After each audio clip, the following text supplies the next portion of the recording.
Exam खत्म होते ही धीरज भागकर घर गया। उसने अपने स्कूल बैग को मेज पर फेंक दिया। आज उसका मूड बहुत अच्छा था। उसका आज का पेपर बहुत अच्छा रहा। आते ही वो कल के लिए योजना बना रहा था। माँ ने बाहर आकर उसे पानी पिलाया।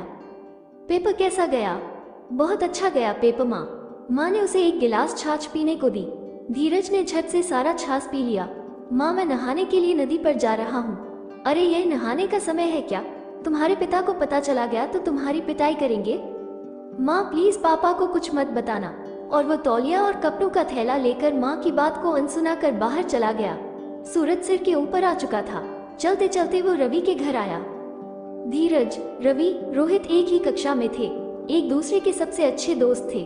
वे पहले ही तय कर चुके थे। रवि तैयार था, रोहित भी आ गया और तीनों नदी की तरफ चले गए। अब नदी के पास कोई नहीं था। कपड़े धोने वाली औरतें कभी के घर जा चुकी थी। आज सुबह से माहौल बदल रहा था। आसमान बादलों से अटा पड़ा था। इससे गर्मी थोड़ी कम हो रही थी। नदी किनारे पहुंचते ही शर्ट निकाल कर फेंक दिया गया। हाफ पेंट पर ही नदी में छलांग मार दी गई। ठंडे पानी की ठंडक शरीर पर पड़ते ही उनका मन प्रसन्न हो गया। वे एक दूसरे पर पानी फेंक खेलने लगे। खेलते खेलते स्कूल में आज की घटना के बारे में बात करने लगे। रवि अपने जेब में कागज लेकर गया था। क्या तुम पकड़े नहीं गए? अरे क्या बताऊं, मैं उस मनोज की मूर्खता के कारण लगभग पकड़ा ही जाता, लेकिन बच गया भगवान की कृपा से। हमें बताना क्या हुआ था? मनोज ने नकल करने के लिए मेरा पेपर ही ले लिया था। मस्त लिखने लगा। उतने में परीक्षक वहां आ गए और मनोज के पास खड़े हो गए। इतना अच्छा हुआ कि उसे पहले से ही परीक्षक का आभास हो गया था और उसने मेरा पेपर अपने पेपर के नीचे रख दिया।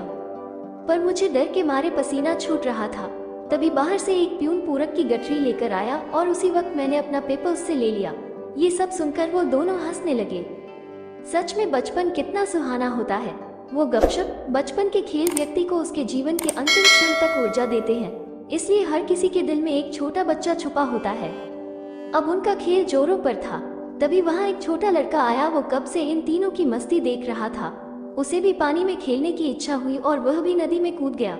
वो उन तीनों को नहीं जानता था। वो उनके गांव का भी नहीं था, इसलिए उन्होंने इस बात पर ध्यान नहीं दिया कि वो क्या कर रहा है। जब ये तीनों तैरने में व्यस्त थे, वो छोटा लड़का अकेला खेलने लगा और अचानक उसका पैर फिसल गया और वो पानी के साथ बहने लगा। उसे तैरना नहीं आ रहा था। अचानक धीरज का ध्यान उसकी तरफ गया। तब तक वो ज्यादा दूर चला गया था। बहते पानी का बहाव ज्यादा था। फिर वह तीनों खेल छोड़कर उसकी तरफ दौड़े। धीरज अपनी पूरी जान लगाकर उसके पास पहुंचा, लेकिन पानी के तेज बहाव से बने गड्ढे के पास भंवर बन गया था। धीरज भी उस लड़के के पीछे पीछे गड्ढे में चला गया, पर गड्ढे में वो लड़का और ज्यादा नीचे जाने लगा। धीरज ने उसे खींचने का प्रयास किया, पर उसकी शक्ति पर्याप्त नहीं थी। तभी पीछे से रवि और रोहित आ गए। तीनों ने अपनी ताकत से पकड़ा, पर गड्ढे से बाहर नहीं निकाल पा रहे थे। काफी समय बीत जाने के बाद भी धीरज खाना खाने के लिए घर नहीं आया। तब उसकी माँ ने घबराकर धीरज के पिता को बताया। अजी, सुनते हो, धीरज नदी में तैरने गया है, लेकिन बहुत समय हो गया है और वो अभी तक घर नहीं आया।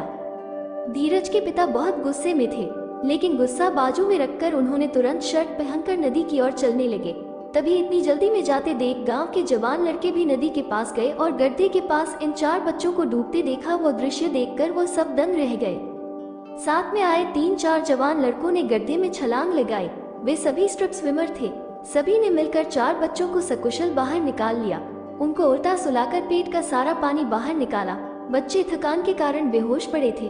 उन्हें जल्दी से अस्पताल लेकर गए। उनका इलाज हुआ। थोड़ी देर बाद गांव के लोगों को राहत की सांस आई।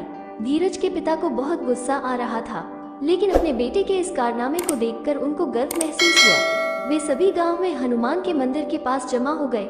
फिर धीरज के पिता ने सभी को चाय पिलाई। उस लड़के का भी पता चला। वो एक बकरी चराने वाले का बेटा था। रात को सभी गांव वालों ने, सरपंच जी ने और सभी बकरी चराने वाले ने धीरज, रवि, रोहित का सत्कार किया। इस प्रकार से बुरा वक्त आया था, पर काल नहीं। सभी बच्चे बच गए। ये हनुमान जी की ही कृपा थी। आशा करती हूँ कहानी आपको पसंद आई होगी। चैनल पर नए हैं तो सब्सक्राइब करना ना भूले। धन्यवाद।